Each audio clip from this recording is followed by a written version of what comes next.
사람이 거듭나면 거듭남에 대한 증표들이 있습니다. 그런데 요한 1서에 보면 거듭남의 가장 중요한 모습은 형제를 사랑하는 것과 같습니다. 하나님의 자녀가 되었으면 당연한 것은 하나님을 닮아가는 것, 당연하겠지요. 하나님의 사랑의 특성은 우리에게 사랑을 먼저 베풀어 주셨다는 겁니다. 그런데 그 사랑은 조건이 없습니다. 무조건적인 사랑이었다는 거지요. 그래서 우리도 먼저 사랑해야 됨을 우리에게 알려주셨습니다. 그러면 하나님의 사랑은 어떤 사랑이었을까요? 그것은 계산하지 않는 희생적인 사랑이었습니다. 독생자를 이 땅에 보내셨던 희생적인 사랑이었지요. 대상의 조건과 관계없는 무조건적인 온전한 사랑이었다라는 것입니다. 이것이 하나님이 우리에게 주신 사랑의 큰 의미이지요. 사도 요한의 별명은 사랑의 사도라고 얘기합니다. 그런데 원래 사도 요한의 별명은요, 사랑이 아니었습니다. 원래는 보아너게라는 뜻을 갖고 있는데 우레의 아들이라는 거지요. 왜 이렇게 불렀을까요? 성격이요, 불같거든요. 아주 그냥 와락 했던 그 성격이었는데 이 사도 요한이 바뀌게 되는 거지요. 얼마나 이 성격이 불같았냐 하면 누가복음 말씀을 보면 예수님과 12 제자가 사마리아 땅을 통과해 갑니다. 통과해 갈 때 어떤 일이 있었냐 하면 사마리아 사람들이 나와서 이 땅을 통과하지 못합니다라고 길을 막아서요. 그래서 이 요한이 야고보와 함께 뭐라고 얘기하냐 하면 하늘에서 불을 내려 저들을 멸망시킵시다 하고 예수님께 얘기를 해요. 그와 같이 굉장히 성격이 불같은 사람이 이 사도 요한이었습니다. 그런데 이 불같은 성질의 요한이었는데 사랑의 사도로 바뀌었다는 거지요. 어떻게 이게 가능했을까라는 겁니다. 방법은 하나밖에 없어요. 하나님의 사랑에 푹 담갔다 빼니까 사랑이 바뀌어버린 거지요. 옆에 분에게 이렇게 얘기할까요? 푹 당깁시다. 네, 푹 당기십시오. 이 하나님 사랑에 푹 담겼다가 나오면 성격이 다 바뀌어요. 어떻게 바뀌었을까요? 사랑의 사도처럼 사랑하는 사람들로 바뀐다라는 거지요. 한 번은 이 사도 요한이요, 나이가 참 많았습니다. 마지막 거의 이제 나이가 많이 들었을 때 설교하러 단을 위에 올라갑니다. 다리에 힘이 없어서 의자에 앉아서 설교를 하는데 말할 힘도 없어서 딱 한마디만 하고 내려오는데 뭐라고 얘기했냐면 형제들아 서로 사랑하라, 이 말 한마디 하고 딱 내려왔답니다. 그 말을 듣는 모든 성도들이 너무나 큰 은혜를 누렸대요. 왜냐하면 사도 요한 자신이 하나님의 사랑을 몸소 실천하는 삶을 그 평생 살았기 때문에 형제들아 서로 사랑하라 라는 그 말 한마디에 모든 성도들이 마음에 큰 은혜를 누렸다고 합니다. 오늘 이 본문 말씀은 우리가 왜 사랑해야 되는지, 그 사랑의 결과가 무엇인지를 우리에게 알려주고 있습니다. 14절 말씀을 보실까요? 14절 말씀에 보면 이렇게 나옵니다. 아버지가 아들을 세상의 구주로 보내신 것을 우리가 보았고 또 증언하노니 라고 얘기를 합니다. 사랑을 하려면 우리는 사랑을 받아봐야 합니다. 부모의 사랑, 어머니의 사랑, 아버지의 사랑을 받아봐야 우리도 자녀를 낳고 그 자녀를 사랑할 수 있는 거지요. 왜 사랑하면 예뻐지잖아요. 그래서 우리 청년들 가운데 갑자기 애가 예뻐졌어요. 그러면 10중 8구는 뭐예요? 사랑하고 있구나 라는 것을 알 수 있습니다. 사랑은 받아봐야 그 사랑을 할 수 있는 거지요. 올바른 사랑을 받지 못하면 올바른 사랑을 할 수 없는 것도 당연한 이치입니다. 그래서 하나님이 우리를 먼저 사랑해 주십니다. 우리에게 너희가 서로 사랑하라 말하기 이전에 먼저 하나님이 우리를 사랑해 주셨다라는 거지요. 하나님께서 사랑하는 존재라는 사실을 알아야 형제를 사랑할 수 있기 때문에 그렇습니다. 왜냐하면 우리는 사랑할 수 없는 존재예요. 우리가 누구를 사랑할 수 있고 또한 누구를 사랑하여 품을 수 있겠습니까? 우리가 사랑함은 그가 먼저 우리를 사랑하셨습니다. 19절 말씀에 나오지요. 그 말씀처럼 하나님이 우리를 사랑해 주지 않으면 우리는 사랑할 수 없는 사람들입니다. 얼마나 하나님이 그 사랑을 우리에게 부어주셨냐 하면 하나님께서 우리를 사랑하시는 그 사랑은 독생자를 이 땅에 보내심으로 우리 위하여 십자가에 죽게 하기까지 그렇게 사랑하셨다라는 거지요. 사도 요한은 우리가 보았고라고 얘기합니다. 이 보았다라는 말은 하나님께서 예수 그리스도를 통해서 우리를 얼마나 사랑하시는지를 나타내 보여주셨다라는 말씀입니다. 사도 요한은 3년 동안 예수님과 함께 따라다녔습니다. 따라다니면서 깨달은 게 뭐냐면 주님께서 죄인들을 구원하시기 위해서 베푸신 사랑을 직접 눈으로 보았다라는 거지요. 환자를 고치시고 귀신 들린 자를 고쳐주시고 또한 하나님의 사랑을 가르쳐 주시고 알려주셨던 예수님의 사랑을 직접 보았던 사람이 이 사도 요한입니다. 하나님의 사랑을 예수님을 통해서 보았지요. 그리고 본대로 믿었고 믿은 그대로 걸어갔습니다. 그랬더니 어떻게 해요? 하나님의 사랑이 사도 요한을 통해서 나타나기 시작을 합니다. 그것을 사도 요한이 증거했다, 증언한다 라고 이야기를 하는 겁니다. 사도 요한은 모든 것을 보았지요. 그리고 그 사랑을 믿었습니다. 그리고 그 사랑으로 걸어가게 되는 삶을 살았다라는 겁니다. 우리 주님 원하시는 것이 이런 삶이지요. 우리에게 보여주신 그 사랑을 우리가 받고 믿었다면 그 사랑과 함께 어떻게 해요? 걸어가고 우리를 통해서 그 사랑이 나타나게 하는 것, 그것이 사도 요한이 우리에게 보여준 증언하는 말씀이기도 합니다. 여러분, 하나님 사랑 보셨습니까? 하나님께 사랑 받으셨어요? 하나님 사랑을 깨달으셨습니까? 그 깨달은 사랑, 내가 받은 사랑, 내가 본 사랑을 나누는 것, 그것을 증언한다 라고 얘기를 하는 겁니다. 내가 받은 하나님의 사랑을 말해주면 되는 것, 그것이 증언이지요. 여러분, 내가 예수를 믿었더니요, 마음이 편해졌어요. 내가 예수를 믿고 나니요, 삶의 방향이 달라졌어요. 내가 예수를 믿고 나니요, 내가 사랑할 수 없는 사람을 사랑하기 시작했다라는 거지요. 예수 믿고 나니 내가 이렇게 변했다라고 말하는 것, 내 삶으로 드러내는 것, 그것이 증언하는 것과 마찬가지입니다. 예수님께서 내게 하신 일을 증거하고 예수 믿고 변화받은 나를 말해주는 것, 그것이 사도 요한이 말하는 증언하거니와 라는 말씀이라는 거지요.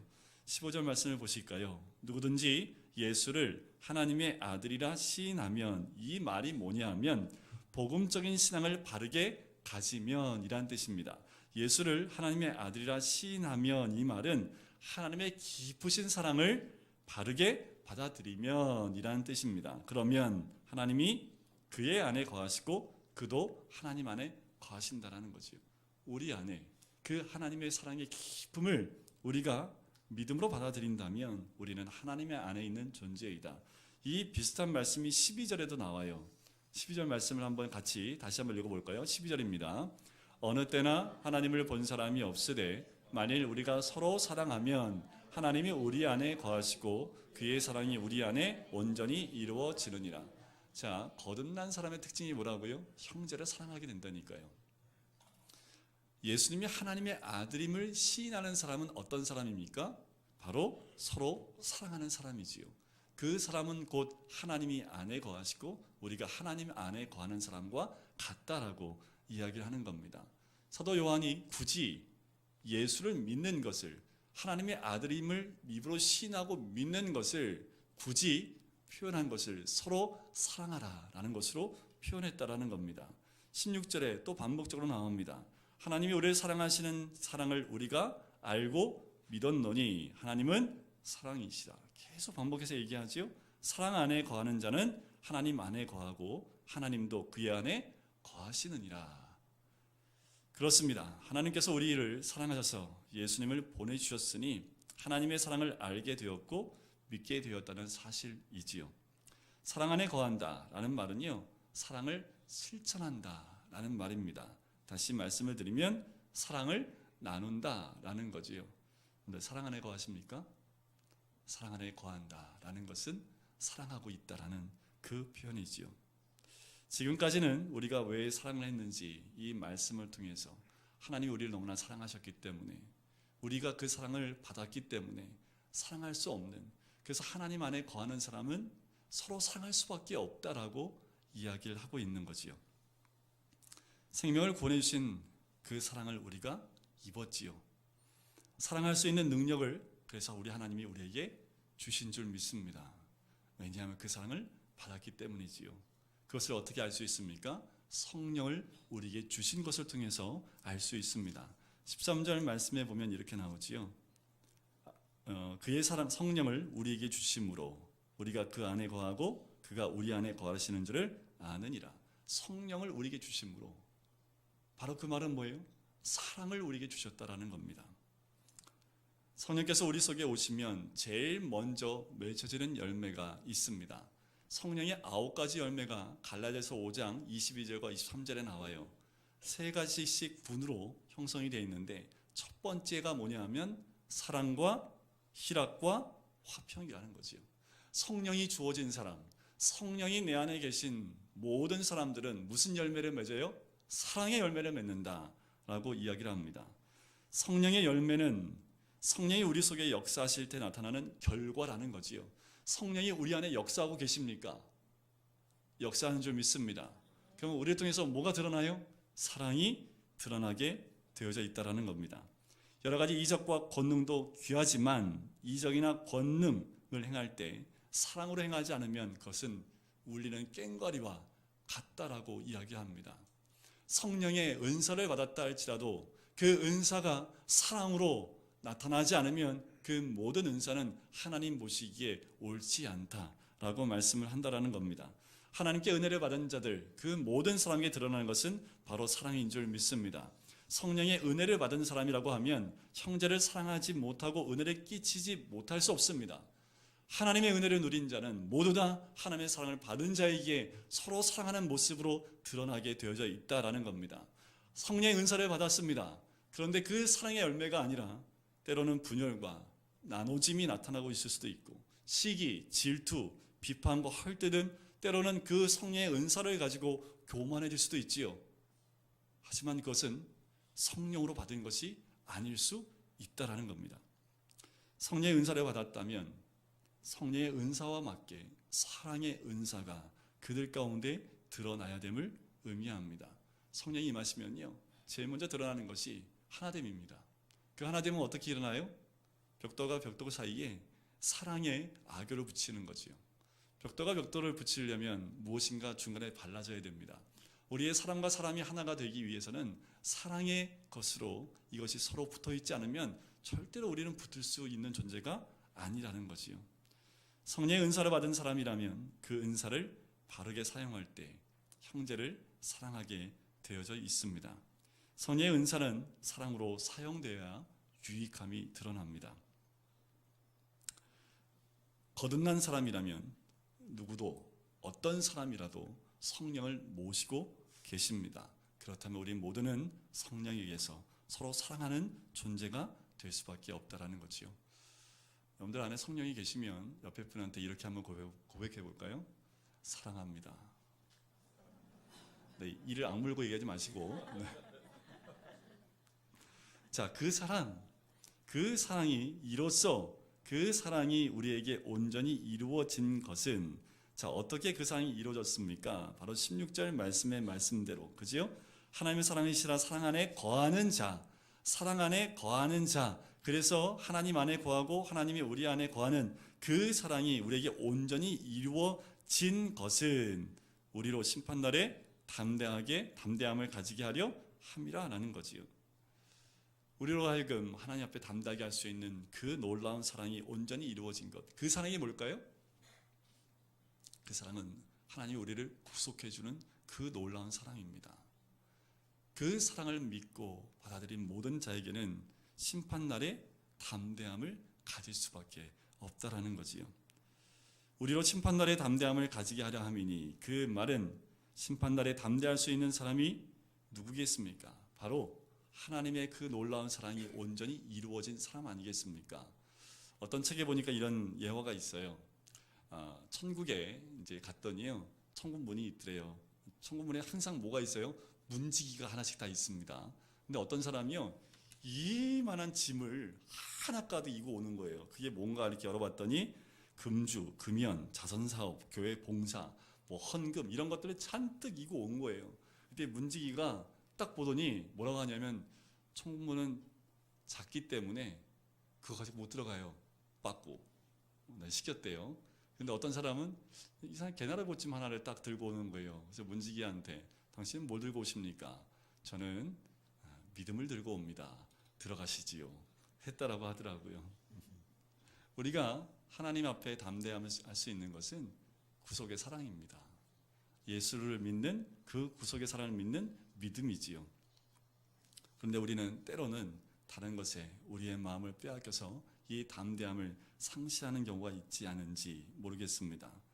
그런데 17절 후반부에 보니까 주께서 그러하심과 같이 우리도 이 세상에서 그러하니라. 자, 심판날에 담대할 뿐만 아니라 주께서 그러하심 같이, 주께서 이 땅에서 그렇게 하심과 같이 우리도 이 세상에서 그러하다라고 얘기하는 거지요. 그 말은 뭐예요? 주님이 이 땅에서 사랑을 가지고 행하셨던 것처럼 우리도 사랑으로 걸어가는 것이 당연한 것이다 라고 이야기하는 거지요. 이게 사도 요한이 한 말입니다. 사랑의 사도가 얘기한 거예요. 내가 3년 동안 주님과 함께 동행하며 그분이 이 땅 가운데 있는 모든 사람들을 다 끌어안으시고 사랑하시고 그 모든 자들에게 하나님의 사랑을 나눠줬던 것처럼, 그렇게 살아가셨던 것처럼 나도, 우리도 세상에서 그렇게 살아야 된다라는 거지요. 이 땅을 살아가는 동안 주님께서 사랑하시며 담대하게 살아가신 것처럼 우리도 사랑하면서 담대하게 살아가야 됨을 이야기를 합니다. 어떻게 사랑하면 살아갈 수 있을까? 제가 옛날에 봤던 한 뉴스가 떠올라요. 한 사건인데, 이다운 양인데 참 이름도 다운이에요. 네, 이 아이가 2010년도에 중학교 3학년 때 중국과 몽골을 한번 간 적이 있어요. 중국과 몽골을 갔는데 몽골 지역에 가면 유목민들이 많습니다. 전기가 연결이 돼 있는데 수시로 정전이 돼서 어려움을 겪고 있는 그 사람들을 보면서 이 아이가 꿈을 꿨습니다. 어떤 꿈을 꿨냐면 유목민들이 언제나 밝게 생활하도록 도와줄 방법이 없을까? 이 꿈을 갖고 돌아와서 재생에너지 발전기, 그거와 전구를 이들에게 선물해야겠다라는 생각을 가져요. 그래서 오자마자 주변 사람들한테 이것을 이야기를 합니다. 이 꿈에 대해서 이야기해요. 근데 사람들은 별로 이렇게 중3짜리 말을 들어주지 않습니다. 다운 양은 끝까지 포기하지 않고 어느 대학을 가냐면 에너지 시스템 공학부에 입학을 하게 돼요. 그리고 이는 열심히 5년 동안 돈을 모읍니다. 돈을 모아서 이가 뭘 사냐 하면 발전기를 구입을 해요. 그리고 40만 원의 돈을 가지고 다시 이 몽골 지방으로 갑니다. 몽골 지방에 가서 한 달 동안 돌아다니면서 남쪽과 동쪽에 있는 유목민 마을을 찾아가요. 거기에 전구 2개와 발전기 2개를 선물을 합니다.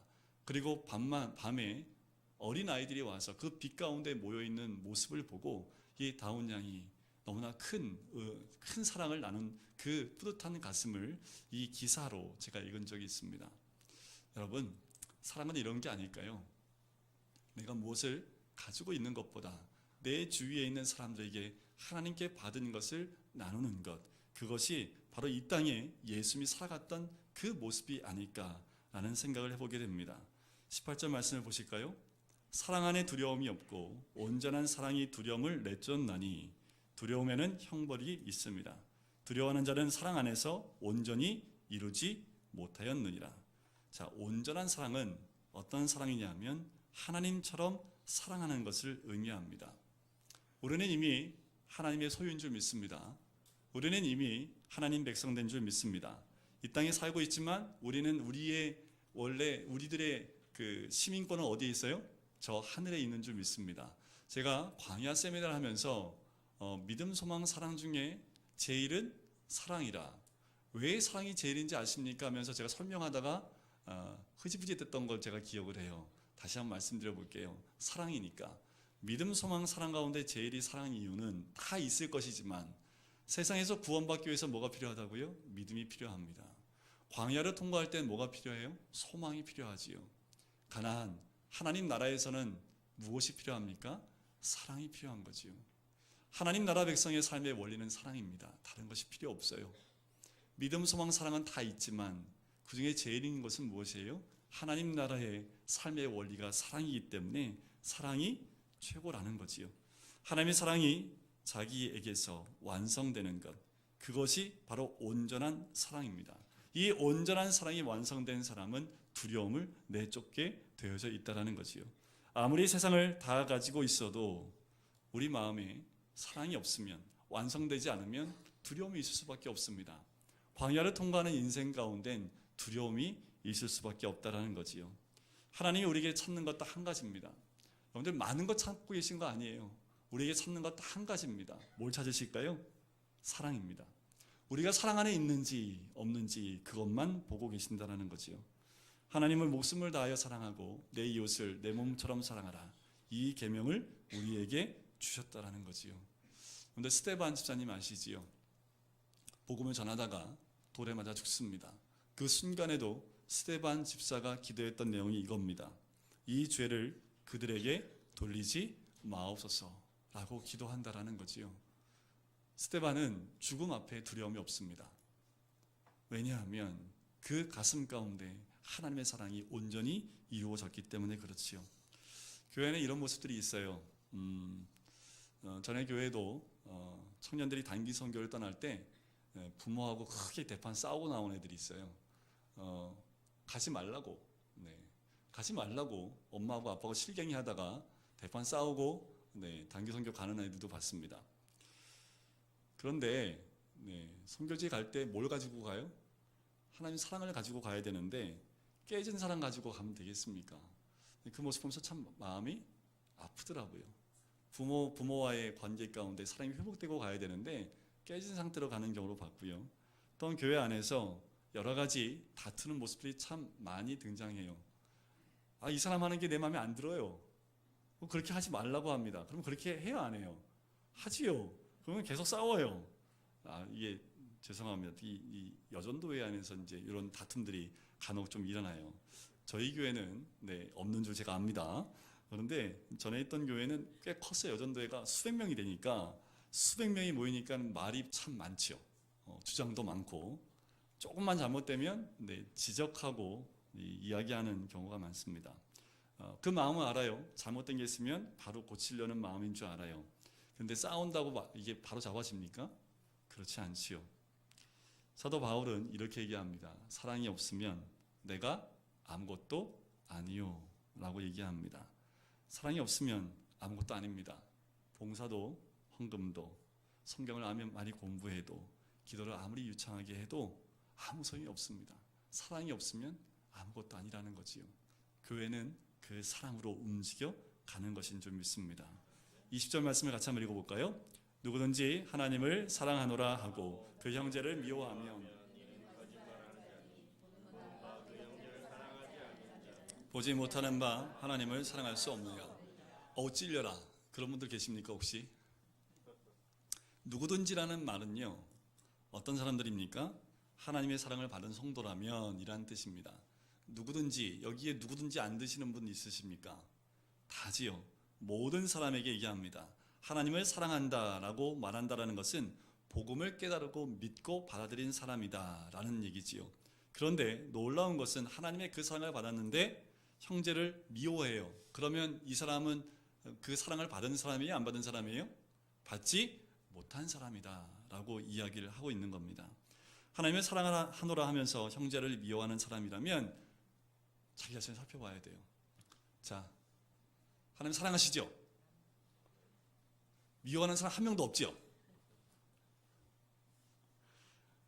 이 성경 말씀에 미워하는 사람이 있다면 자기 자신 다시 한번 살펴봐야 된다라고, 다시 한번 점검해 봐야 된다라고 이야기합니다.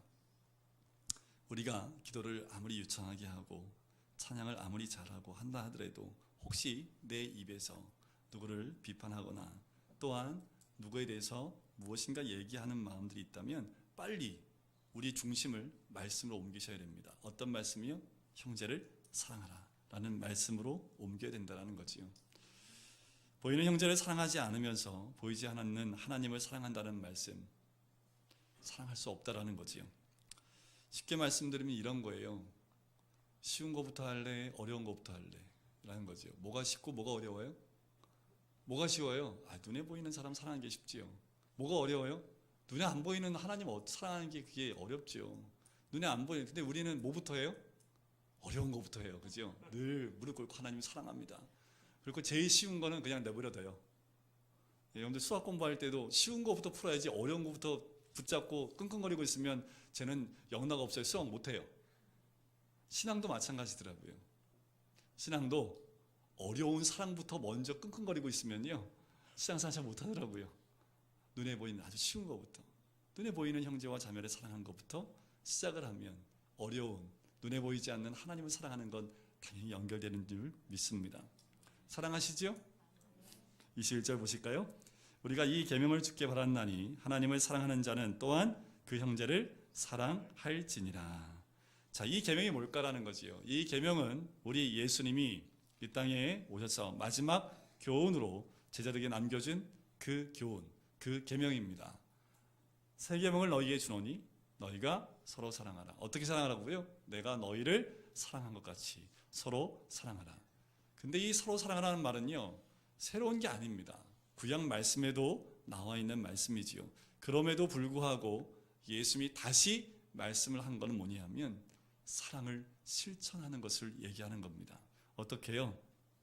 주님께서 제자를 어떻게 사랑하셨냐면요, 제자를 이해하셨고요, 용납하셨고요, 제자를 위해서 희생하는 사랑을 하셨다라는 거지요. 또한 우리에게도 어떤 사랑을 보여주셨을까요? 이해하시고요, 용납하시고요, 그리고 어떻게 해요? 희생하는 사랑을 우리에게 주셨다라는 거지요. 그 말은 우리가 어떻게 서로 사랑하라고요? 서로 이해하라고요, 서로 용납하라고요, 서로 희생하는 사랑을 하라고요. 그것이 우리 주님이 원하시는 사랑인 줄 믿습니다. 이로써 너희가 내 제자인 줄 알리라. 어떻게 하면 제자인 줄 안다고요? 이런 서로 사랑하는 모습을 가지면. 여러분들이 예수다우면 세상 사람들이 우리를 보고 야, 예수 믿는 사람들은 저렇게 사랑하는구나. 여러분들, 안 믿는 사람을 사랑하라는 얘기 아닙니다. 여기의 말씀은 우리 안에 사랑이 있어야 된다는 거죠. 우리 안에, 이 공동체 안에 서로 사랑하는 모습이 있으면 안 믿는 사람들이 우리를 보고 야, 예수 믿는 사람은 좀 다른 사랑을 하네 라고 말을 한다는 거예요. 사랑을 너무 멀리서 찾지 마십시오. 안 믿는 사람을 사랑하라고 얘기하는 것보다 우리 믿음의 공동체 안에서 그 사랑이 나눠질 때 야, 믿는 사람들은 저 모임 가니까 야, 사랑이 정말 대단한 사랑이야 라고 말이 나와야 되는 거죠. 더 나가서 뭐예요? 야, 예수 믿는 사람은 좀 뭔가 다른 사랑을 하는구나. 이 말을 처음 들었던 사람들이 누굽니까? 안디옥 교회 성도들이었지요. 그래서 그들이 받았던 별명이 뭔지 아십니까? 그리스도인이라는 별명을 먼저 받았다라는 거죠. 다시 한번 옆에 분에게 사랑합니다. 좀 이렇게 사람들이 보면 좀 눈꼴 사나운 사랑이 있잖아요. 뭐 이렇게 티를 그렇게 사랑하는지. 우리 교회는요, 좀 사랑하는 거 티내셔야 됩니다. 근데 우리 너무 안 티내죠. 안티가 아니라 티를 안 내죠. 그죠? 꼭 우리 부모님이 자식 사랑하는데 우리 아버지들 꼭 그걸 사랑한다고 얘기하지 않아. 뭐 이런 것처럼 우리 성도님들이 우리가 사랑하는 거 꼭 말로 해야지 알아. 말로 해야지 알아요. 말로 안 하면 몰라요. 그래서 늘 우리 만나면 사랑합니다 하면서 볼도 한번 이렇게 부비고, 우리 윤솔이가 늘 하는 게 있어요. 뭐냐 하면 꼭 엄마 아빠 볼을 이렇게 쓰다듬어요. 제 볼 쓰다듬으면서 아빠는 쓰다듬을 게 없어서 참 하면서 엄마는 쓰다듬을 게 많어 하면서 이렇게 항상 우리 윤설이가 오면 항상 동생 볼도 쓰다듬고, 그 표현이 뭡니까? 사랑하니까 그런 거죠.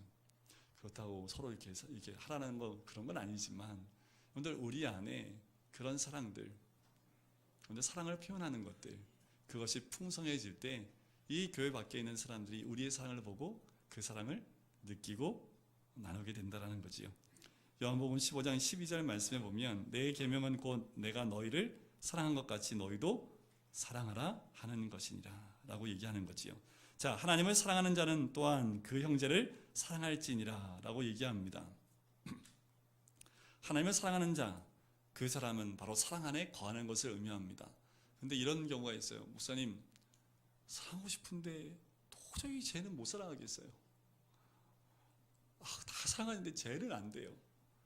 이럴 때는 이걸 묵상하셔야 됩니다. 제가 답을 하나 드릴게요. 어떻게 하면 저를 사랑할 수 있는지 제가 알려드릴게요. 어떻게 하면 되냐면요, 하나님의 사랑을 깊이 묵상하십시오.